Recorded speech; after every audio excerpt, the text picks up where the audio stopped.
Hey friends, this is The Polar Express. It's the book that the movie was based on, and it won a Caldecott medal for its amazing illustrations. And it's written by one of my favorite children's authors, Chris Van Allsburg.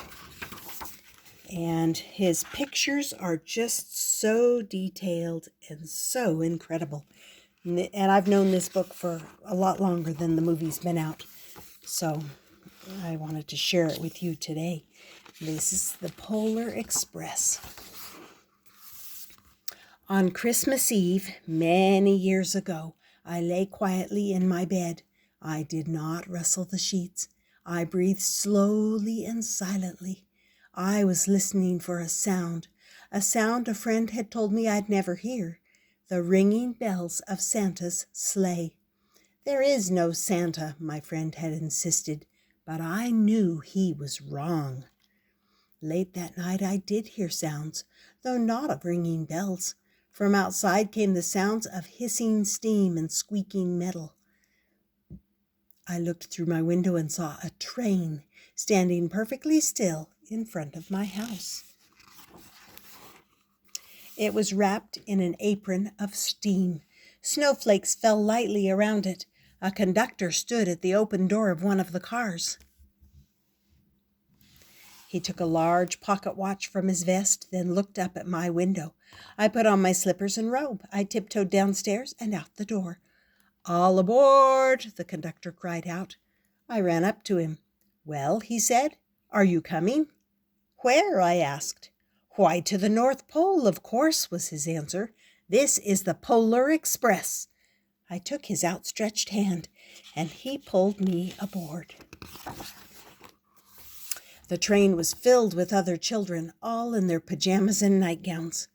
We sang Christmas carols and ate candies with nougat centers as white as snow. We drank hot cocoa as thick and rich as melted chocolate bars. Outside, the lights of towns and villages flickered in the distance as the Polar Express raced northward. Soon there was no more lights to be seen. We traveled through cold, dark forests, where lean wolves roamed and white-tailed rabbits hid from our train as it thundered through the quiet wilderness. We climbed mountains so high it seemed as if we would scrape the moon. But the Polar Express never slowed down. Faster and faster we ran along, rolling over peaks and through valleys like a car on a roller coaster. The mountains turned into hills, the hills to snow-covered plains. We crossed a barren desert of ice, the great polar ice cap. Lights appeared in the distance. They looked like the lights of a strange ocean liner sailing on a frozen sea. "There," said the conductor, "is the North Pole." The North Pole. It was a huge city standing alone at the top of the world, filled with factories where every Christmas toy was made. At first we saw no elves. "They are gathering at the center of the city," the conductor told us.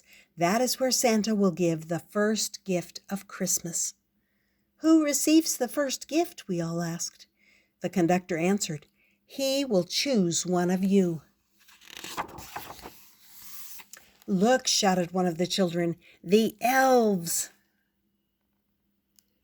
Outside, we saw hundreds of elves.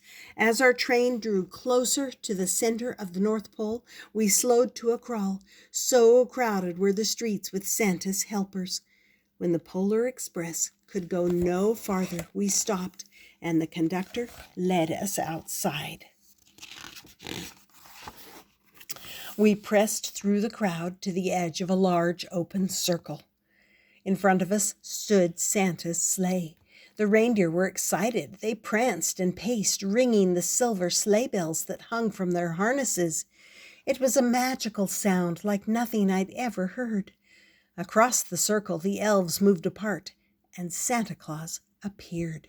The elves cheered wildly. He marched over to us and, pointing to me, said, "Let's have this fellow here."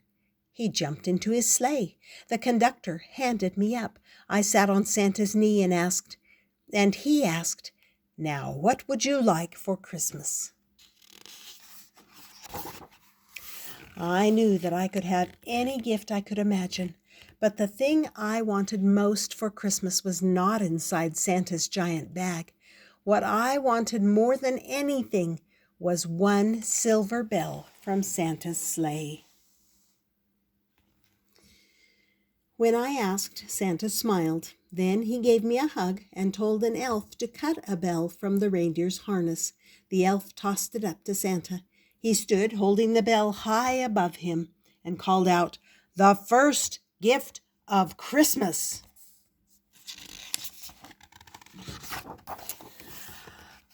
A clock struck midnight as the elves roared their approval. Santa handed the bell to me, and I put it in my bathrobe pocket. The conductor helped me down from the sleigh. Santa shouted out the reindeers' names and cracked his whip. His team charged forward and climbed into the air.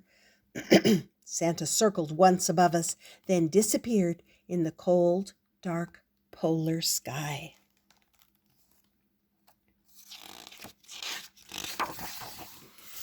As soon as we were back inside the Polar Express, the other children asked to see the bell.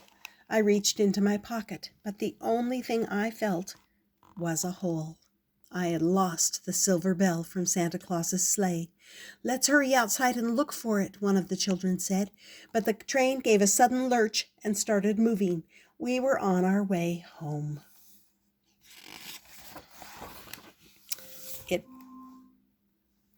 It broke my heart to lose the bell. When the train reached my house, I sadly left the other children. I stood at my doorway and waved goodbye. The conductor said something from the moving train, but I couldn't hear him. "What?" I yelled out. He cupped his hands around his mouth. "Merry Christmas!" he shouted. The Polar Express let out a large blast from its whistle and sped away. On Christmas morning, my little sister Sarah and I opened our presents. When it looked as if everything had been unwrapped, Santa found one last small box behind the tree. It had my name on it. Inside was the silver bell. There was a note. "Found this on the seat of my sleigh. Fix that hole in your pocket." Signed, Mr. C. I shook the bell. It made the most beautiful sound my sister and I had ever heard. But my mother said, "Oh, that's too bad." "Yes," said my father, "it's broken." When I'd shaken the bell, my parents had not heard a sound. At one time, most of my friends could hear the bell, but as years passed, it fell silent for all of them.